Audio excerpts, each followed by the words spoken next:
मेरा नाम है Deepika Rangam and welcome to my channel. तो जैसा कि आपको पता है कि आपके यूपी पुलिस कांस्टेबल की जो एग्जाम डेट है वो आउट हो चुकी है। अब हम हमारे पास जो है वो 20 दिन बचे हैं। इन 20 दिनों में हम कौन से ऐसे टॉपिक्स करें जिनसे हम अपना जीके में अच्छा एक स्कोर कर सकें। 30+ स्कोर हमें करना ही करना है, ठीक है। तो इन 15 दिनों की हम एक सीरीज स्टार्ट करते हैं जिनमें हम वो टॉपिक्स करेंगे जो टॉपिक्स में से हमें पूरी गारंटी है कि इन टॉपिक्स में से एक या दो क्वेश्चन तो पक्का फंसेगा ही फंसेगा, ठीक है। तो ये जो वीडियो ये सिर्फ यूपी पुलिस के लिए नहीं बल्कि एसएससी, सीजीएल, सीएचएसएल और MTS, Delhi police, UP police और यूपी टेट और डी ट्रिपल एसपी के लिए भी है। और आज हमारा जो पहला टॉपिक है वो है हमारा वाद्य तो है वादक। तो आप क्या करना, यदि आपको जब पूरी क्लास कंप्लीट हो जाए तो आप इसका एक स्क्रीनशॉट ले लेना। अब आप नोट्स बनाने इतना टाइम नहीं है कि आप नोट्स बनाएंगे, ठीक है। तो आप सिर्फ इसका एक स्क्रीनशॉट ले लीजिएगा और जाने से पहले एक दो दिन पहले बस एक बार रिवाइज कर लीजिएगा। तो हम स्टार्ट करते हैं। यहाँ पे हमारे वाद्य यंत्र और ये हमारे वादक। अब हमें इन सबको क्या करना है, हमें ट्रिक से लर्न करना है कि ट्रिक से कैसे लर्न कर सकते हैं जो हमें अच्छी तरह से हमें याद रहे पेपर के टाइम पे, ठीक है। तो पहला आता है तबला। तबले के इंग्लिश में क्या कहते हैं, ड्रम, ठीक है। तो हमें यहाँ से दो शब्द पकड़ने, बल और रंग, ठीक है। तो तबले पर कौन कौन आते हैं, अल्लार खान, जाकिर हुसैन, किशन महाराज, पंडित आनंद गोपाल, स्वप्न चौधरी, अनोखी लाल मिश्र और विक्रम घोष। इसमें सबसे ज्यादा मैं इम्पोर्टेंट टिक लगा रही हूँ, जाकिर हुसैन जो है वो बहुत इंपॉर्टेंट हो जाते हैं क्योंकि इन्होंने पद्मश्री जीता था 1988 में और पद्म विभूषण जीता था 2002 में। तो ये इससे इम्पोर्टेंट हो जाते हैं, ठीक है। अब हम लर्न कैसे करेंगे कि देखिए, जो रम कर लीजिए, रम रम को हमें क्या करना है, पंडित आनंद, वो पंडित आनंद में रहता है रम पी के, ठीक है। जो रम पी लेता है वो हमेशा आनंद में ही रहेगा, उसे किसी चीज की टेंशन ही नहीं है। तो उस पंडित आनंद ने रम पी लिया, पंडित आनंद गोपाल आनंद रम, गोपाल महाराज जी पंडित थे, रम पी के वो आनंद में है, ठीक है। तो आनंद। स्वप्न चौधरी, जब कोई रम पी लेता है तो हमेशा स्वप्न में बह रहता है, मतलब सपने सपने देखता रहता है कि हाँ कहीं पड़ा रहेगा और स्वप्न देखता रहेगा। उसने रम पी लिया और वो स्वप्न में स्वप्न देखता रहता है, ठीक है। अनोखे लाल मिश्र, बल, हमने बल लेके चलना है, बल जिसमें बहुत ज्यादा बल होता है। हमें देखना है जो पहलवान लोग होते हैं बहुत ही बड़े बड़े होते हैं, ठीक है। तो देखना है कि बहुत ही अनोखे होते हैं, जिनमें बहुत ज्यादा बल होता है, वो बहुत ही अनोखे लोग होते हैं। तो अनोखे लाल मिश्र, बल, ठीक है। और विक्रम घोष, और सबसे ज्यादा जरूरी है अल्लाह खान, ठीक है। अल्लाह खान और जाकिर हुसैन, जाकिर हुसैन बहुत ज्यादा इंपॉर्टेंट है। और वैसे आप पूछ सकते हैं कि हुस्न, हुस्न में बहुत ही बल होता है। जाकिर हुसैन, हुस्न, हुस्न में बहुत ही, आपको थोड़ा रिलेट करके पढ़ना पड़ेगा, हुस्न, हुस्न में बहुत ही बल होता है, ठीक है। जाकिर हुसैन, ठीक है। सेकंड आ जाता है हमारा सिद्धार्थ। सिद्धार्थ में आते हैं हमारे पंडित रविशंकर। पंडित रविशंकर बहुत ज्यादा इंपॉर्टेंट है, इसको आप स्टार मार्क कर सकते हैं। बहुत ज्यादा पेपर्स में पूछे जाते हैं, प्रीवियस पेपर्स में बहुत ज्यादा पूछे गए हैं। एक मान लीजिए फेवरेट क्वेश्चन में से ये बहुत ज्यादा फेवरेट क्वेश्चन है। ये इनकी एक आत्मकथा आई थी, माय लाइफ माय म्यूजिक, ठीक है। ये सब जो question my life my music किसकी आत्मकथा है, आंसर आएगा पंडित रविशंकर। क्या पूछा जाएगा, पंडित रविशंकर जिनकी आत्मकथा माय लाइफ माय म्यूजिक है वो क्या बजाते हैं, ठीक है। तो आपका आंसर आएगा सितार, ठीक है। इनका ये ज्यादा जरूरी क्योंकि इन्होंने भारत रत्न जीता था 1999 में, पद्म विभूषण 1981 में और पद्म विभूषण और पद्म भूषण 1967 में इन्होंने जीता था, ठीक है। अब एक चीज और आ जाती है कि ऐसा कौन सा वादक है जिसने चारों शीर्ष सम्मान जीत ली है, पर पंडित रविशंकर का उसमें नाम नहीं आएगा क्योंकि उन्होंने अभी तक चारों शीर्ष सम्मान नहीं जीते, उन्होंने सिर्फ 3 जीते थे, भारत रत्न, पद्म विभूषण और पद्म भूषण। ये भी आ सकता है कि इन चारों में से कौन सा ऐसा पुरस्कार है जो पंडित रविशंकर ने अभी तक नहीं जीता है, ठीक है। कौन सा, भारत रत्न जीत चुके, पद्म विभूषण जीत सके, पद्म भूषण जीत सके, पर अभी तक वो उन्होंने पद्मश्री नहीं जीता, ठीक है। दूसरा आता है उमाशंकर मिश्र, फिर आता है निखिल बैनर्जी, विलायत खान और शाहिद परवेज, ठीक है। ये है। तो अब सितार तक क्या करेंगे, पंडित रविशंकर, आप शंकर को यहाँ से लेके चलिए, शंकर, पंडित रविशंकर, उमाशंकर, ठीक है। अब क्या होता है, शंकर हमें पता है शंकर भगवान है, उनके सर पे क्या है, चंद्रमा है, ठीक है। तो बताया चंद्रमा और सितारे, तारे और सितारे, तारे सितारे कहाँ पे, हमारे शिव जी के पास, शंकर जी के पास हमारे तारे सितारे हैं। तो सितार कहाँ पे हमारे शंकर जी के पास, पंडित रविशंकर और उमा शंकर, जो शंकर शंकर जी के सर पे हमारे तारे सितारे हैं। ठीक है, निखिल बैनर्जी, विलायत खान और शाहिद परवेज। आपको पता है कोई जैसे हिंदी में बॉलीवुड मतलब जैसे बॉलीवुड स्टार्स है, स्टार को क्या होता है सितारे, कौन से सितारे हैं ये, तो आपको पता है शाहिद, शाहिद शायद एक बॉलीवुड एक्टर है, उनका नाम है शाहिद कपूर। तो अब शाहिद परवेज है, शाहिद परवेज एक सितार है। ठीक है, उमा शंकर, निखिल बैनर्जी और विलायत खान, विलायत खान वो ये आप कहेंगे एक तारा है, एक सितारा है, वो विलायत हो जाता है। ठीक है, इसको ऐसे याद कर सकते हैं। फिर आता है आपका बांसुरी, फ्लूट इंग्लिश में बोलते हैं बांसुरी, बांसुरी का क्या कहते हैं, फ्लूट। उसमें आ जाता है हरिप्रसाद चौरसिया, पन्ना लाल घोष, वी कुंजमणि, एन नीला, राजेंद्र प्रसन्न और राजेंद्र कुलकर्णी। ठीक है, तो आपका पहला आ जाएगा हरिप्रसाद चौरसिया। आपको पता है कि बांसुरी कौन बजाता है, बांसुरी कौन बजाता है, भगवान जी जो बांसुरी बजाते हैं, कृष्ण जी, कृष्ण जी बांसुरी बजाते हैं। ठीक है, तो हरि हरि प्रसाद, हरि हरि किसके लिए कहा जाता है, कृष्ण जी के लिए कहा जाता है। तो हरि प्रसाद, हरि प्रसाद बांसुरी जैसे आएगा वो हरि नाम पड़ा, हरि प्रसाद बांसुरी। पन्ना लाल घोष, पन्ना लाल घोष, वी कुंजमणि।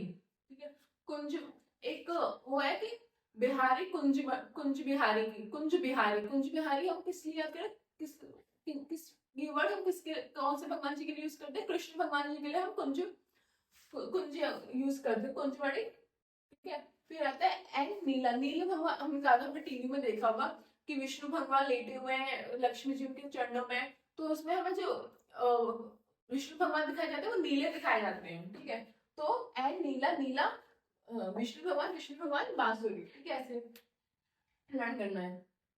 और कुंज कुंज बिहारी से ना, कुंज आरती कुंज बिहारी की, तो कुंज कुंज बांसुरी। ठीक है, कुंज बिहारी हमें उनके कृष्ण जी के लिए यूज करते हैं। राजेंद्र प्रसन्न और राजेंद्र कुलकर्णी। अगर ऐसे कुल, जब भी हमारे कुल में क्या होता है, हमारे कुल में सुबह सुबह बांसुरी से ही सुबह होते हैं, हमारे सुबह सुबह हमारे घर में बांसुरी बजाई जाती है। हमारे कुल की ये रीत है कि हमारे सुबह सुबह हमें बांसुरी बजाई जाएगी, तो बांसुरी कुलकर्णी। ठीक है, और जो बांसुरी की बजाते बांसुरी की आवाज सुनते हैं तो बहुत ज्यादा हम प्रसन्न हो जाते हैं, प्रसन्न, राजेंद्र प्रसन्न। ठीक है, बहुत ज्यादा प्रसन्न हो जाते हैं। शहनाई बहुत ज्यादा फेमस है, शहनाई। मोस्ट इम्पोर्टेंट बिस्मिल्लाह खान, बहुत ज्यादा इम्पोर्टेंट है, बहुत ज्यादा इम्पोर्टेंट है। एक रविशंकर और सेकंड स्टार आपको मिलता है आपके बिस्मिल्लाह खान जी को। ठीक है, बिस्मिल्लाह खान क्यों फेमस है, क्योंकि अभी आपसे क्वेश्चन पूछा चारों शीर्ष शीर्ष सम्मान आपके किस वादक वादक को मिलना चाहते हैं, तो वो आ जाएगा आपको बिस्मिल्लाह खान। बिस्मिल्लाह खान को आपको भारत रत्न मिल चुका है, 2001 में पद्म विभूषण मिल चुका है, 1980 में पद्म भूषण मिल चुका है, 1968 में और पद्म श्री मिल चुका है 1961 में। तो आपको जो चारों बड़े सम्मान होते हैं, सबसे शीर्ष सम्मान इन चारों को माना जाता है, और ये चारों ही किसके पास है, बिस्मिल्लाह खान जी के पास है। ठीक है, और हमारे पता है रविशंकर जी के पास सिर्फ 3 ही थे, इनके पास पद्म श्री नहीं है, तो और इनके पास अपने चारों सम्मान है। ये बहुत ज्यादा फेमस है, और ये इस बात के लिए भी फेमस है क्योंकि इन्होंने 1947 को लाल किले पे शहनाई बजाई थी। ठीक है, 15 अगस्त आजादी के दिन, 15 अगस्त 1947 को इन्होंने क्या किया था, जब हमारा देश आजाद हुआ था, तो इन्होंने लाल किले पे शहनाई बजा दी थी। तो ये आपकी इस पेपर के पॉइंट ऑफ व्यू से ये बहुत ज्यादा इंपॉर्टेंट है। फिर आता है अली अहमद, हुसैन खान और बागेश्वरी कमर। बागेश्वरी कमर बहुत ज्यादा इंपॉर्टेंट है क्योंकि ये एक लेडी है, ये एक सिर्फ अकेली एक ऐसी महिला है जो शहनाई के लिए जो बहुत ज्यादा फेमस है, ये बागेश्वरी कमर। ठीक है, अब आ जाता है बिस्मिल्लाह खान। शहनाई किसी शादी में शहनाई काम आ जाती है शादियों में, तो जैसे कि किसी मुसलमान की शादी, किसी को ज्यादा वो होने की जरूरत नहीं है, सिर्फ एक लर्न ट्रिक है ये लर्न करने की। ठीक है, तो जब हम किसी मॉडर्न्स की शादी में जाते हैं तो वो क्या करते हैं, शादी हो जाती है बिस्मिल्लाह करते हैं, तो बिस्मिल्लाह, बिस्मिल्लाह शादी के बाद जो शादी हो जाती है तो जैसे हम हिंदू में मुबारकबाद देते हैं तो बिस्मिल्लाह करना है, बिस्मिल्लाह शहनाई, शादी में शहनाई बजती है, जब पूरी शादी हो जाती है तो हम बिस्मिल्लाह करते हैं, तो बिस्मिल्लाह शहनाई। ठीक है, बहुत इंपॉर्टेंट है, कि वैसे भी आपको याद रखना है क्योंकि बहुत इंपॉर्टेंट है। ठीक है, जो बहुत ज्यादा इंपॉर्टेंट है वो आपको जरूर याद रखना है। उसके बाद आता है अली अहमद, ठीक है, हुसैन खान और बागेश्वरी कमर, आपको याद रखना है। आप कह सकते हैं बागेश्वरी की शादी थी, उसमें शहनाई बजाई। बागेश्वरी की शादी में उसने बागेश्वरी की शादी में अली ने शहनाई बजाई, ठीक है, और फिर बिस्मिल्लाह किया। ये पूरा याद हो गया कि बागेश्वरी की शादी में अली अली ने बिस्मिल्लाह किया और शहनाई बजाई, ठीक है। किसकी शादी थी? बागेश्वरी की शादी थी, उसने अली ने शहनाई बजाई और उसके बाद फिर बिस्मिल्लाह किया, ठीक है। और उसके बाद कहते हैं वीणा। वीणा वीणा किसके पास होती है? सरस्वती जी के पास। तो सरस्वती जी आपको लर्न करना है एस बालचंद्रन और सुंदरवन बालचंद्रन। बालचंद्रन बालचंद्रन चंद्रन चंदन और चंदन चंद्रन, ये आपका कॉमन है, तो आपको याद रखना है वीणा से, ठीक है। उसके बाद आ जाता है आपका सरोद। सरोद को इंग्लिश में भी सरोद ही बोलते हैं। सरोद, इसमें आ जाते हैं आपके, ये भी बहुत ज्यादा मेन है, अमजद अली खान, अमान अली खान और अयान अली खान, ठीक है। ये तीनों क्या है? ये तीनों बहुत ज्यादा इंपॉर्टेंट है एग्जाम पॉइंट ऑफ व्यू से। अमजद अली खान, अमान अली खान और अयान अली खान, तीनों से हैं, अमजद अली खान, अमान खान। ये इंपॉर्टेंट है कि अमजद अली खान की ये पूछा जाएगा। अमजद अली खान के दो पुत्र हैं, तो वो ये है, ये इनके पिताश्री हैं, ये इनके पुत्रश्री हैं। तो अमजद अली खान के दो पुत्र हैं, अमान अली खान और अयान अली खान। तो वो क्या बजाते हैं? शरोद बजाते हैं, ठीक है। उसके बाद आ जाएगा जरीन, दारूवाला और मुकेश शर्मा, ठीक है। सरोद, वो रो दिया क्योंकि उसे दारू नहीं मिली, ठीक है। दारू ना मिलने की वजह से वो रो दिया, क्योंकि उसे दारू पीने की बहुत ज्यादा लत है।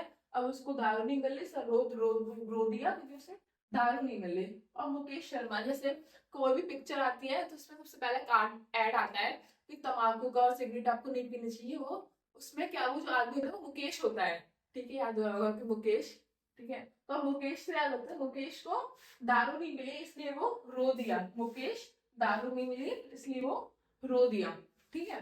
और ये तीनों तो आपको याद रखना ही है, बहुत ज्यादा फेमस है। और ये फिर आता है अली अकबर खान। अली अकबर खान, ठीक है। और अब ये कह सकते हैं कि जो अकबर है, अकबर बहुत ही, अकबर जो राजा था उसके पास हमेशा वो दारू रहती ही थी, तो उस पर दारू क्यों नहीं लगी? वो तो भाई अकबर है, ठीक है। अब आता है संतूर। संतूर में दो आते हैं, शिव कुमार शर्मा और भजन सपोरे, ठीक है। शिव कुमार शर्मा और भजन सपोरे, ठीक है। अब ये ऐसे याद कर सकते हैं कि संतूर साहब ने, सब बहुत फेमस संतूर साहब ने, अब हमें शिव जी की पूजा करनी है, शिव जी की भजन करने जाना है, ठीक है। अब हम ऐसे कैसे जाएंगे? हमें नहा के जाना है, तो किसी ने हमसे कहा संतूर साहब से नहा के जाना शिव जी के भजन करने, शिव कुमार शर्मा और भजन सपोरी सपोरी। तो क्या करना है? किसी ने कहा कि संतूर से नहा के जाना, वरना भगवान जी प्रसन्न नहीं होंगे तुमसे बिल्कुल भी, शिव जी, ठीक है। बिल्कुल संतूर से नहा के जाना, ना डेटॉल चलेगा ना लक्स चलेगा, कोई से साबुन नहीं चलेगा, संतूर साबुन ही चलेगा, ये शिव जी को प्रसन्न करना है। तो शिव संतूर से नहा के जाना, शिव को शिव के भजन करने के लिए आपको जाना होगा संतूर से नहा के। फिर है रुद्रवीणा। रुद्रवीणा में आ जाते हैं आपके उस्ताद साजिद अली खान, ठीक है। रुद्र वीणा, उस्ताद, जब जो उस्ताद होते हैं हमारे, कभी कभी रुद्र रूप में आ जाते हैं, जैसे टीचर्स होते हैं बहुत, कभी कभी बहुत ज्यादा रुद्र रूप ले लेते हैं। तो आ जाएगा हमारा रुद्र वीणा उस्ताद साजिद अली खान, ठीक है। फिर आ जाता है हमारा सारंगी। सारंगी में आता है शकुर शकुर खान, पंडित राम नारायण, रमेश मिश्र, सुल्तान खान और उस्ताद बिंदु खान। इंपॉर्टेंट है, ये सारे इंपॉर्टेंट है, बहुत सारे हो जाते हैं, थोड़े एक्स्ट्रा ना हो जाते हैं, पर एग्जाम पॉइंट ऑफ व्यू से सिर्फ ये इंपॉर्टेंट है, मतलब ये ज्यादा इंपॉर्टेंट है, वो भी आ तो कहीं से भी सकता है, पर आपको ये तो लर्न कर ही जाना कि बाई चांस याद है, क्योंकि ये जो है ये बहुत ज्यादा इंपॉर्टेंट है, ठीक है। सारंगी पे थे, सारंगी पे कहा थे शकुर खान, पंडित राम नारायण। तो नारायण जी के क्या है? नारायण जी के बहुत ही रंग है, कभी नारायण क्या है? नारायण जितने भी हमारा नारायण है, जो क्या कहते हैं, जब कृष्ण भगवान अर्जुन को गीता का ज्ञान देते हैं तो नारायण रूप में होते हैं, नारायण के बहुत ज्यादा रूप है, राम जी हो गए, कृष्ण जी हो गए, ठीक है। ऐसा आपको लर्न करना है, किसी बिल्कुल भी उस धर्म पे मत लेना, ठीक है। तो राम नारायण के बहुत ज्यादा रूप है, रंग, बहुत रंग है, राम नारायण के बहुत ज्यादा रंग है। तो राम नारायण, रमेश मिश्रा, सुल्तान खान और उस्ताद बिंदु खान। बिंदी, बिंदी लगा दी, बहुत, उसके पास बहुत रंगों की बिंदी है, ठीक है। सुल्तान ने उसको बहुत बहुत रंग की बिंदी ला के दी, तो सुल्तान खान बिंदी और रंग, सारंगी, बहुत ज्यादा वो उसके पास बिंदी है रंगों की, ठीक है। अब कहते हैं वर्णिंग, वर्णिंग में आते हैं T N Krishna, L Subramaniam, Vishnu Govind, ठीक है, याद कर लेना। उसके बाद आते हैं आपके घटम, घटम इतना इम्पोर्टेंट नहीं, पर हाँ इसके ये इस वजह से इम्पोर्टेंट है कि ग्रैमी पुरस्कार उनको कम मिला, मतलब टी एच विनायक, विनायक राम को ग्रैमी पुरस्कार कम मिला था, इसलिए ये बहुत ज्यादा इम्पोर्टेंट जाते हैं घटम, ठीक है। तो इनको क्या मिला था, इन्हें ग्रैमी पुरस्कार कब मिला था 1996 में, और पद्म भूषण मिला था इन्हें 2014 में। तो टी एच विनायक राम को ग्रैमी पुरस्कार मिला था 1996, और पद्म भूषण मिला था 2014 में घटम। घटम को आप लर्न कर लीजिएगा, इजी है, घटम टी एच विनायक राम, ठीक है। उसके बाद आता है आपका, ये किया जाता है सिंजनी, सिंजनी में आप कहते हैं जुबिन मेहता, जुबिन मेहता में को क्या है पद्म विभूषण, भूषण मिला था 1996 में, पद्म विभूषण मिला था 2001 में, और पद्म श्री मिला था 2013 में। सिंजनी, ठीक है, सिंजनी किसी को जुबिन, अपनी जो जुबान है हमारा, हमें अपनी जुबान को बहुत ज्यादा समझा के रखना चाहिए कि वो, हमें अपने शब्द को ऐसा चुनाव करना चाहिए अपनी जुबान को, बहुत से बोलते हैं अपनी जुबान संभाल के बात करो, ठीक है, तो जुबान को समझाना चाहिए, सिंचनी जुबिन मेहता, ठीक है। और आप ज्यादा देखोगे तारक मेहता, तारक मेहता, मेहता साहब बहुत ज्यादा समझाते हैं, जब भी कोई बात हो जाती है पूरी सोसाइटी में तो मेहता साहब समझाते हैं, तो सिंचनी मेहता, जुबिन मेहता, ठीक है। ये आपके हो गए पूरे वाद्य यंत्र और वादक, ये पूरी टॉपिक्स अच्छे से कंप्लीट हो गए हैं। सिर्फ इनको ही आपको अच्छे से पढ़ के जाना है, आपको यदि जो ये जो इम्पोर्टेंट टॉपिक्स है ना, इसमें सिर्फ ये पार्ट, ये जो नाम है ये बहुत ज्यादा इंपॉर्टेंट है, ठीक है। अब ऐसे तो बहुत सारे कहाँ तक लर्न करेंगे, पर इन टॉपिक्स इनको भी आप पढ़ लेंगे ना, तो ये आपके लिए बहुत ज्यादा 98% आपके लिए रामबाण साबित होगा, ठीक है। तो आज ये हमारा फर्स्ट टॉपिक कंप्लीट हो गया है। यदि आपको वीडियो पसंद आई हो तो like share subscribe the video, मिलते हैं हम अपनी सेकंड वीडियो में, थैंक यू।